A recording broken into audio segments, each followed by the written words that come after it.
Amen. Hello. Welcome to Sisterhood Luncheon. We're so glad that you're here. Did you enjoy worship today? Oh, that was sad. We got to have more than that. Did you enjoy the band today?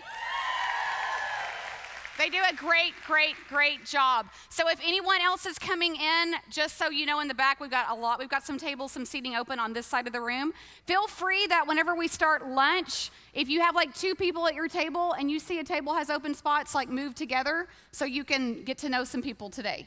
You don't want anybody isolating, okay? You don't get to hide. We're so glad that you're here. I have several friends that came today that I know from different places, and we're just so happy to have all of our friends here today. We want to welcome all of you who are guests with us. If you don't attend Genesis Metro Church, we just want to welcome you here. We hope you have a great time, and that today is not just fun and yummy food and all those things, but it is also impactful for your life. We want you to walk away having heard something that maybe you haven't heard before, or a fresh perspective on something that you needed. So the one thing we have in common in this room, we're all women, right? Except for the guys in the back, of course, but we all stand in need a little bit. Can you think of something within you that maybe no one else knows about that you need internally? I'm talking like deeper than physical. Does everybody, you kind of have that thing in your head? So what we're asking God to do today is to speak directly to the thing that you know, that you carry around, that you might need a little help on, because God is here to help. He's here to love. And so today we're going to talk about that just a little bit. So we're going to look at the drawing power of Jesus. We're going to look at Luke chapter 5, verses 17 through 19 in just a minute. And I want to submit to you that this passage brings out 3 main points, really. That Jesus has a big drawing power. When his name gets mentioned, when we sit under him, when we hear him speak, when we see the way that he did ministry, we see he had a lot of drawing power. People wanted to come and hear what he was going to say. And in that, what we see with the people that he was influencing, specifically in this story, is that it takes effort to see him, and it takes effort to get to know him, and it takes effort for us to then have influence, which is our final point. So today, we're going to talk a little bit about that. If you could put the verses up on the screen, we'll read these together and just give us a foundation for where we're going today. On one of those days, so this is a day that he's teaching, as he was teaching, Pharisees, do y'all know what Pharisees are? They're like super Christians, super spiritual. Anybody know those people? They got like their cape on, like with the big SC on the back. Super Christian, that's a Pharisee, all about the rules, right? So the Pharisees and the teachers of the law is the Bible, were sitting there, who had come from every village of Galilee and Judea and from Jerusalem, and the power of the Lord was with him to heal, was with Jesus. Next verse. And behold, some men were bringing on a bed a man who was paralyzed, and they were seeking to bring him in and lay him before Jesus. That's crazy. But finding no way to bring him in because of the crowd, they went up on the roof and let him down with his bed through the tiles in the middle of the room right in front of Jesus. We're going to get to that. This is a little crazy, isn't it? I love this story in the Bible. I love it. I think it goes to lengths that we may not go to in our own lives, but we're going to start at the very top. So, verse 17, the drawing power of Jesus. I want you to notice who was here. All 4 Gospels, Matthew, Mark, Luke, John, they all tell the same stories about Jesus' ministry. They just tell them in different versions, like 4 different personalities telling the same story, right? Your kids have different personalities that you get one thing from this one, but you get another. Anybody like, we don't know where the third one came from? Does anybody have that in their family? Nobody knows who he is, who he's like, right? So all the 4 Gospels are written, same story, different personalities. So some of them have different people listed that were there that day. We have Pharisees, teachers of the law, doctors were mentioned, the locals, people that were curious. All we know is there's a huge crowd. But I want to point out to you that they came from Galilee, Judea, and Jerusalem. Can you put the map up that we talked about? So I want you to see how far they traveled. So up here at the top is Capernaum. Can you guys see that? And that's that little sea, that little water right there, that's the Sea of Galilee. So that's where this is where the town is that this is taking place. They came from Jerusalem. Do you see that down here? They came from Jerusalem. Now, I mapped this, and if you drive, the road is this way, and it's about a 2-hour drive. If you walk, which they would have done in that day, it's about 32 hours up this side of the 32 hours. That means probably a 3 to 5 day journey on foot. Now, can we talk about that for a minute? Is there anyone you want to see in concert so bad that you would walk 5 days to get there. I mean, maybe. There might be anybody like, well, I mean, maybe. 5 days journey. They came from all over. So this would have been the furthest point that they came from, but this whole region is where they were coming from. And all around up there was all these people. We don't know how many, but there was a lot, right? And so they're all gathering at this house because they heard that Jesus, the guy who's healing people, is staying there. And they're like, who is this guy? Some of these Pharisees, the super Christians I mentioned, they were trying to catch him in like aha, we knew you weren't keeping every single law that's written down in the Old Testament. We are here to catch you. Has anybody ever met somebody like that? Anybody? Hate those people, right? They're no fun. They're no fun. We don't like hanging around them. All right, so we want to learn not to be that way. So we have all these people in the crowd. They're wondering who this guy is. I mean, does he really, if you heard of somebody healing, would you be like, whatever, like that's a bunch of crap? Anybody? Would you be like, no? But what if your friend told you they had an experience where it actually it actually worked? Then you might be more intrigued to go check it out, right? Let me tell you something. Anybody getting older in the room? I'm gonna tell you, if I had a personal story that there was a guy that was healing, I'd be like, listen, I need my knees fixed. I'd like to do a box jump without being terrified that I'm gonna blow my knees out. Anybody? Is there something you'd like to do that you can't because of an ailment? Does anybody love getting older in the room? Love it? Earlier, several of us having hot flashes up in here. I'm like, we gotta turn the air on. We got a bunch of women in here. We ain't gonna make it till 12:30. All right, so if that's, so when I think about how would I respond? First, I would think this was crazy, like nobody can heal. And then if a friend told me that they actually experienced it, I might be intrigued to go. I have things I'd like to be healed. And there are bigger problems, right? We have things like disease and cancer, things that if we were desperate enough, we would need help. If somebody's around that can heal and he's doing it for free, we surely would go and find out what this guy was all about. So here they are, this massive crowd has gathered, the drawing power of Jesus. His name has gone before him, his reputation, it's spread throughout, and now people are there to find out what's going on. Now, the next thing I want to point out to you is that it takes a lot of effort. So let's move on.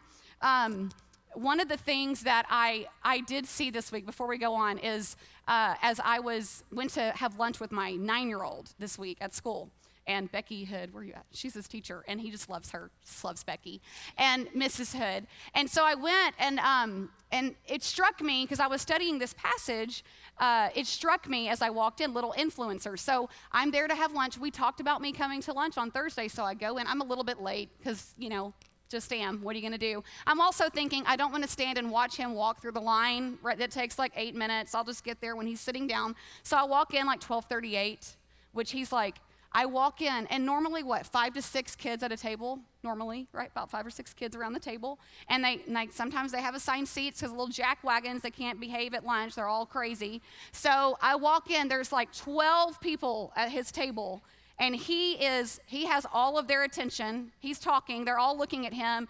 He's got his arms out. He's telling some story, and I'm like, what is going on? So I walk in. I'm like, hey, bud. He's like, well, you're late. I'm like, well, I came to have lunch with you. And he's like, this is not a good day for me.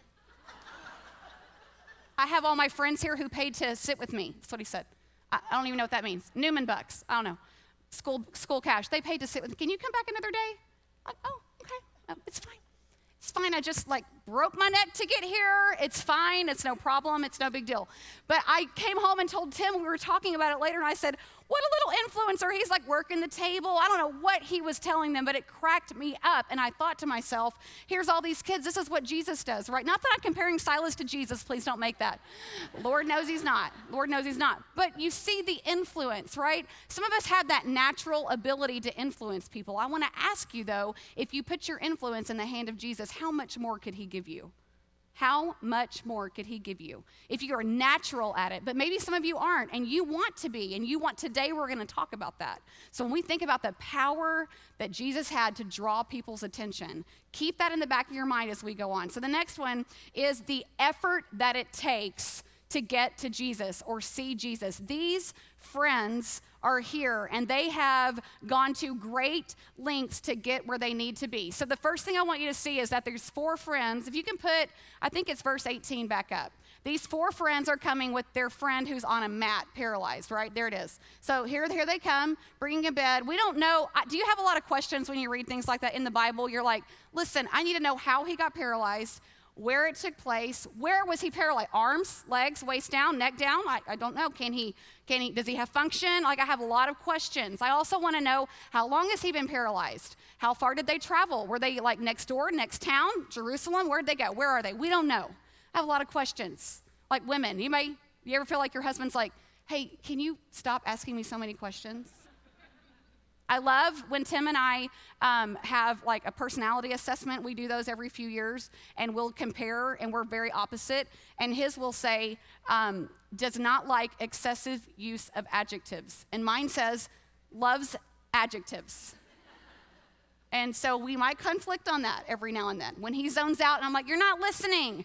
That's because I tuned you out 20 minutes ago. Way too many details, right? But I want to know what's happening in this verse. Where did they come from? All we know is there's these people, there's this guy on a mat, a man. So let's assume it's like a 6-foot stretcher, basically, right? They've got handles, I'm assuming, on the edges. We don't know. We're just going to make it up because we don't know. We don't know what it looked like. And they're coming. I mean, either way, if you had to walk from here to Hobby Lobby at 423 in El Dorado with somebody on a stretcher, how would that be for you? How would that be? That's like a mile, you know? That's like 1 mile. That's like maybe, how long do you think that would take? 2 hours? If you got a nice strong back and strong knees, maybe 2 hours, you wouldn't have to stop and take a break. These guys are coming. How desperate were they to get him to Jesus? Let's ask ourselves that question. How desperate were they to get him to Jesus? They obviously had to have believed that this guy could do what he said he was going to do, right? Do any of you find yourselves ever in a place where you've heard these stories about God, you've heard these crazy stories in the Bible, crazy Old Testament things about people getting swallowed up by whales and such? Like, no, that doesn't happen, right? But do we have a hard time going, is that figurative or literal? I'm not sure, right? Do we find ourselves in doubt? And I wonder where they were. They must have believed, or they wouldn't have gone to such effort. The other theory that I have is they must have loved their friend so much that they were willing to take a chance that this might work for him, right? That they were willing to take a chance. Either way, what we see is there was a lot of effort being put forth for this guy to get to Jesus. So we have this group that is seriously dedicated to this mission, right? And so once they get there, what does the verse say? In verse 19, if you can put that up, verse 19 says they got there and they couldn't get to the house. Okay, so let's just try to imagine the scene. Here's this house, probably Peter's house, which we're going to talk about in a few minutes. They're in Capernaum, this small town, like small fishing village. About 1,500 was the population. And they come, humble house, not a big deal, 1 story, and they can't get to the house. So now they've traveled, however far they traveled. They've brought this friend that they're dedicated and determined to get to the guy that says he can heal everybody. And they've brought this guy. Now they can't get inside. Imagine a crowd that won't part for a paralyzed guy. That's like the card that gets you in. Anybody, you know what I'm saying? Like, there's a wheelchair that comes, you're gonna move out of the way and make room for that. If there's someone on a stretcher, that's gonna be like a 911 situation. Like, let me move, fire trucks coming down the road, we pull over, we get out of the way, right? Okay, so no, nobody did that. And who are these people? You ask yourself that. What are you even doing? Super selfish. So they can't get to the front door. You can imagine they put the guy down and said, if you just lay right there, we'll be right back. We're gonna try to find the back door. Window. You think about how you would try to get in a house if you can get in. Windows. Are there any windows open? Is there a back door? Is there another way in? Is there something else we can do? They can't find a way in. So then what happens? Well, we'll do the only logical thing left. We'll just go in through the roof. Anybody? We'll just go right in through the roof. Why not? So they decide to go up on the roof. Now, I have a million questions. Like 3 verses that tell like very little detail. Anybody a detail-oriented person that you would like to know more about what they were thinking? So somehow they clamber to the rooftop. Now let's imagine that it's probably an 8 to 10 foot ceiling, right? It has to be taller than the humans inside, but still a humble house. That's the rain. It's very loud. It's very, very loud. You can still hear me? It's all good? Nothing's coming through. It's okay. Thank God, our roof is fine, secure. So here they go, and they're gonna get up to this. How do you think they got up to the roof? Don't you wanna ask that question? Did you have a ladder? Did you get on each other's shoulders? Did you like pull it? How'd they get the guy up there? Did they put him up first, or did they get up first? I mean, how? Did they have help from the crowd? If the crowd's not parting to let them in the front door, I can't imagine they helped him get on the roof. How did they get up there? I have no idea. They get to the roof, and now they're like, anybody got any tools? Like, wait, we didn't think this through. How are we getting inside? How are we gonna do that? You know what it says they did? They started digging with their hands. What? This is like a clay and hay, like a thatched roof, right? Hardened earth, hardened clay with like straw over the top that's been fashioned together in some like, old way. And this is the rooftop. So now they've got to like pull all that straw out. And once they get through all the straw, they've got to dig through all the clay to get down to like break through. Now imagine you're on the inside of the house and you're like, oh, there's something in my hair. What? Where's that? Oh, there's 4 men coming through the roof. Okay. I mean, imagine you look up and there's like 4 sets of eyes, like looking down at you. Like, what in the name of Jesus, no pun intended, is going on here, right? So here they are. They're coming through the roof. Now, the guy is just hanging out over there, right? The paralyzed guy. I mean, he can't help him, I'm assuming. Unless his arms were mobile, then maybe he was digging. I don't know. I would like to know if he was paralyzed in his arms. I have no idea. So here he's waiting and waiting and waiting. Now, just imagine you're him for a moment. Imagine having the type of friends who will carry you on a stretcher however far they went. Let's say it was at the shortest distance. Let's say it took 30 minutes. Carrying another human, grown human, on a stretcher for 30 minutes would be taxing enough. Let's say that's the shortest distance that they traveled. And they've taken him. Now they got him up on a roof because no, it's okay. We're going to get in. You have to imagine the disappointment when they got there and then they couldn't get in. Like, we're going to get you in. We promise. And he's overwhelmed. Imagine how overwhelmed you would be to be the person that these people are acting on, that they're acting in service of. So here he's waiting and waiting and waiting and waiting. And finally they get the hole in the roof. It has to be big enough for the stretcher to fit down in it. Imagine that. So if the stretcher is 6 feet long, that hole had to be about 8 feet long. Can you, and like what? How? How do you dig that much? How long did that take them? Were they bleeding? Were their knuckles bleeding? Were their hands bleeding? Were they exhausted? Was it hot? All these things, so many questions.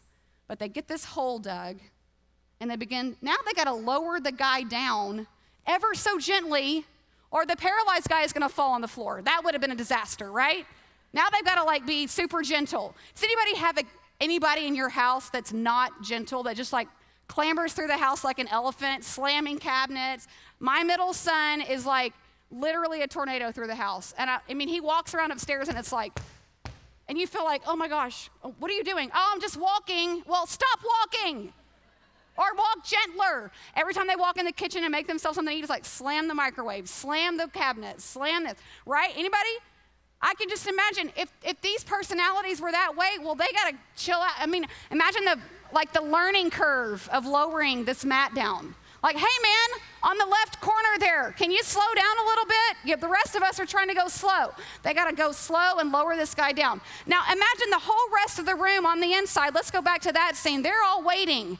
And can you imagine if it just stopped and was like, hey, guys, you need some help up there? Well, you wouldn't let us in, so we came through the roof. I wonder if they were like, we're not bitter. It's fine. It's fine. Don't mind us. Just keep on healing. We'll come down in a few minutes and we'll be ready for ours. Right. I love to think about those kinds of conversations. What were the people thinking as this crazy scene unfolded? And here they come, having made all this effort to get in front of Jesus. Now, what's awesome about this story, at the end of 19, if you'll put that back up, it says this, that they lowered him down in the middle of the room right in front of Jesus. Now, how does that happen? How does that happen? What if he landed in the bathroom? What if they cut the hole in the kitchen or the back bedroom? Like, really? Right here in the middle? Come on. Let's give God a hand on that. That's just amazing to me. I love it. He didn't land in the toilet. He landed right in front of Jesus. I love it. I love it. I love it. Only God can orchestrate stories this specific for us today. Only God can do that. So here we have, they lower him down, and it says he was healed. The rest of the story is beautiful and wonderful. So you see the effort that's taking place. I think for us to ask ourselves, what can we learn from this passage is this. What kind of effort am I making on behalf of my friends, on behalf of myself? How hard am I working to meet God halfway? How hard am I working to get to Jesus? Because we know one thing, when Jesus is in the house, something big is gonna happen. Do you agree with that? Have you seen God work? And if you have not, I would ask you, how hard have you tried to look? How hard have you tried to get to him? Do you find yourself in one of those places where you've known about God at some point in your life and you've heard about him and you hear people talking, you have friends that walk with Jesus that, talk about this and that, but you're just not quite sure, or it hasn't really ever worked for you. You've never found a place you really like, because we have a lot, we like what we like, right? When it comes to churches, and we don't like what we don't like, and we gotta figure that out, right? So where are you at when it comes to effort? Because it takes effort. It takes effort to do that. When Tim and I moved here 15 years ago, we thought we would move. We moved here to start the church. And I know a lot of you know, we moved here to start Genesis Metro. Like, literally, we're going to go start a church. Tim was already in ministry and already in seminary and doing all those things. And we decided we were going to plant a church here. And that's a story for another day. But when we moved here, we thought we would move here and just get a job in our degreed fields, because we knew we'd have to work outside the church for a period of years before the church could support us, right? Before we could be full-time here. So we just assumed we'd move here and get jobs. And then we got here and there were no jobs to be found. Even like the lowliest, we couldn't find jobs. So what did we do? Tim waited tables at California Pizza Kitchen for 2.5 years. And I ran a Mother's Day Out program at Kids Are Kids on Preston Road. Now, those were hard hours. And you think, well, I have a college degree. I can't work in a daycare. Or I have a college degree. I can't wait tables. But guess what?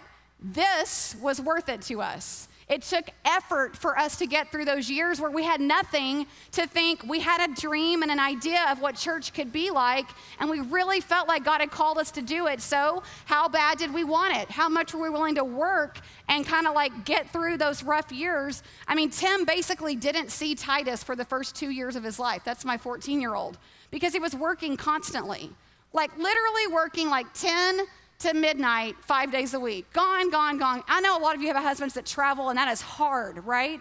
But sometimes you gotta do what you gotta do. Anybody ever had to get a job where it was like, wasn't your dream job, but you gotta do what you gotta do because you gotta pay the bills, right? So my question today is, are we so expectant of the power that Jesus holds for us that we will do anything to seek it out?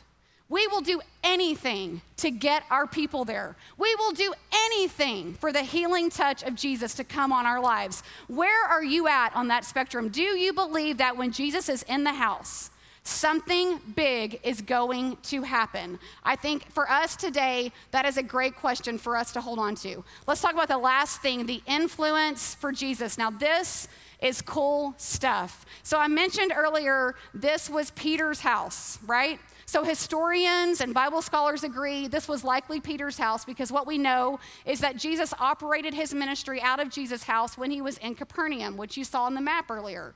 So let's talk about Peter for a minute. This is his house, right? So let's talk about the history of Peter. Who was Peter? He was a fisherman that Jesus literally walked up on that Sea of Galilee and said, hey, Peter, you are gonna stop being a fisherman. Means he caught fish, he sold it to merchants for a living, and you're gonna come and follow me, and I'm gonna make you what? Fishers of men, which means you're gonna come and join my ministry. We're gonna go reach people. We're gonna change the world. We're gonna start this thing called a church. It's gonna be awesome. Come with me. He's like, all right, let's go. Peter, Mr. Reactionary. Anybody is that personality? Like somebody has an idea, you're like, let's go, it's fine. Let me see your hands if you're like that person. Like, I don't need details. Let's go. Let's have a good time. Let me see the people that are like, I would never do that in 1,000 years. I need the list of details right here before I even look at you. Anybody? right? So, she was like, give me the details. Not Peter, he didn't care. He's like, let's go. How are you gonna make money? I don't know, we'll figure it out. I'm sure his wife was like, dude, what are you doing? Who is this guy you're following, right? Peter jumps out. We see him do this all throughout the stories of his dealings with Jesus in the New Testament. He cuts a guy's ear off. We talked about that recently. He jumps out to walk on the water. He has all these reactions. So here we first see his reactionary self jump out and follow after Jesus. Now what we see is when Jesus started his ministry, which means he basically came out of his shell and started impacting the world around him and really practicing all the things that he had been talking about. So when he was 30 years old, he began his ministry, and it was only 3 years until he was killed on the cross, right? So sometime in this 3-year period is where we're at. Now, him and Peter have a relationship enough now. They've been doing some stuff together, and they're at this house. Here's Peter's house. Now, let's think about Peter. Here's Peter. Imagine the scene. Here comes these people through the roof. Got hay all over him. There's like just chunks of mud, right, everywhere. Think about it. Silas came in and his rain boots, walked home in the mud. Like, did you hit every mud puddle on the way home, or do you think you missed one? No, caked. All through the house. I'm like so sick of this rain, I could scream, right? No, forget it. So here's Peter standing, and his house is now being used, right, for a greater purpose. You like that rain? His house is now being used in a way that he probably never could have imagined. Imagine his wife. Just imagine. We were fishermen. He was a fisherman. He's bringing home a regular paycheck. Now he's following after this guy who doesn't make any money. He says he's the son of God. I mean, we kind of think he is, but we're still figuring that out. I mean, I don't know. You ever doubt your husband? Like, what are you doing exactly over there with that thing, right? But you maybe don't say that out loud. You keep it in. Like, it's fine, honey. Just go do your thing. But in your head, you're like, he's crazy and he's going to regret this in 3 years, right? So I just wonder what she was thinking. And now all of a sudden, their house is being used to change people's lives. If you think about a stream of people walking through that living room, coming in need, whatever need it was, they're coming in broken, hurting, distraught, desperate, and they leave whole and healed. Imagine watching that scene unfold. Over and over and over and over, the people stream through. Such a crowd that they won't even let a paralyzed guy in the door. And now we have Peter, the very one who's been Mr. Reactionary, having let go of his livelihood, having let go of the future he had planned, and he just put it in Jesus' hands. And then he had a front row seat to what God was going to do with him. He had a front row seat. So not only do we see in this story these friends, their commitment, the effort, but we see the amazing influence that Peter had once he was willing to let go of something in order for God to use him. So my question to you is this: what are you holding on to that's preventing you from hosting God in your life? What are you holding on to? So what opportunities would you have if you would say yes? What opportunities are you missing out on? Can you think back to when maybe you did miss some opportunities and you realized it later? Has anybody ever been there, like living with regret? I messed that up. If I had a chance, I wouldn't do that again. I would fix it. I would do it differently. What opportunities lie ahead? What is God calling you to? What is God calling you away from that you're holding on to that's preventing you from hosting him in your house, in your life, with your kids, in your marriage, in your relationships, with your job, with your financial stability? What is it that you're holding on to? What is the thing that you're struggling with? And as the band comes out to lead us in worship at the end, I want to ask you if you realize that when Peter finally let Jesus in his life, right? He was a Jew. He grew up a Jew. So he grew up with some type of knowledge of who Jesus was, right? They were always looking for Jesus the Messiah. He was looking for Jesus. And then he came on the scene and he says, hey, you're going to come and walk with me, among all these other 12 guys that he called out. But here's Peter now, having let go of all of that in order for Jesus Christ to come in and host these things out of his home. Peter had a front row seat to what God was doing. I wonder, do you ever feel like you're on the back seat? You ever see God moving in someone else's life and wish it was you? Do you ever struggle to understand if God sees you or if he just sees everybody else? Like things aren't quite working out, or, I've wanted to be happy for years, but I've been waiting on God to do something with me. Maybe what he's waiting on is for you to finally turn your focus, say yes to what he's extending, the invitation that he gives you. Because we know when Jesus comes into the house, he's going to do something big. He's going to bring love into your life. He's going to bring healing over hurts that have been had. He's going to give you direction and focus. He's going to bring you clarity, maybe even favor. But that is not why we serve him. We serve him because he is able. We serve him because he is good. We serve him because he loved us before he even knew us. And today, as we think about these friends and Peter and the influence and the power that Jesus had in their lives, I'm asking you to ask yourself, where do you fall in that equation? Do you need more of God's power?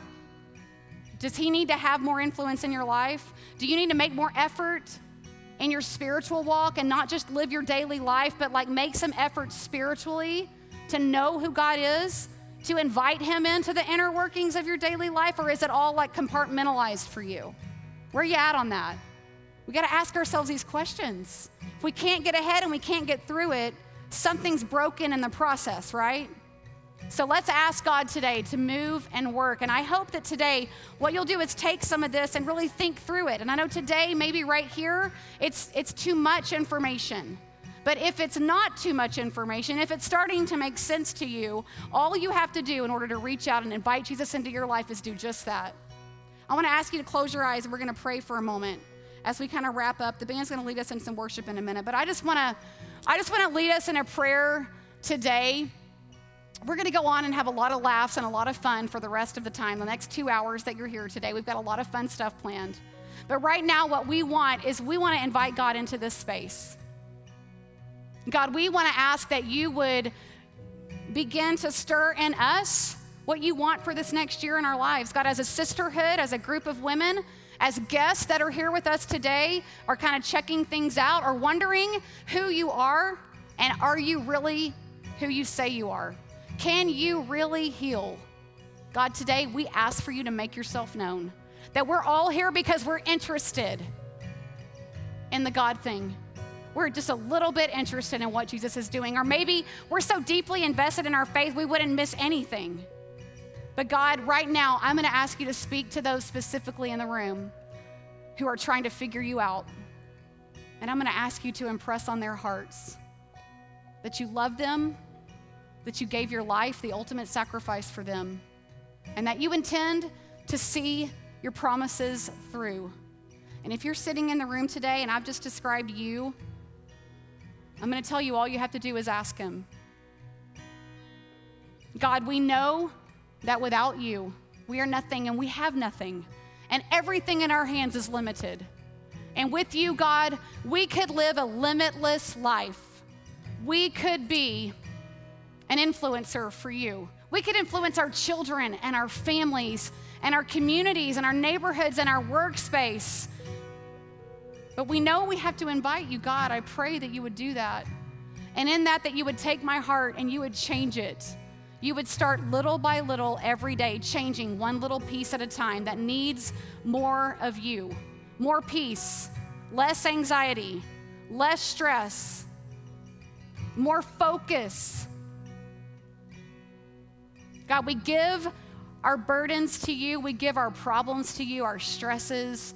We ask for you to wash over them. God, I pray that the ones who are sitting here, if that's you, that you would invite him in to your heart on the inner workings of who you are, the places that no one ever knows about, and ask him to begin working in your life, because he will meet you right there. He is here today and he will meet you if you invite him in. He just wants you to ask because he wants you to want it. He's not going to force himself on anyone. So God, today we thank you for your love and your grace. We ask for you to invade every space of this room and lead us in worship. You can stand for worship, ladies. Amen.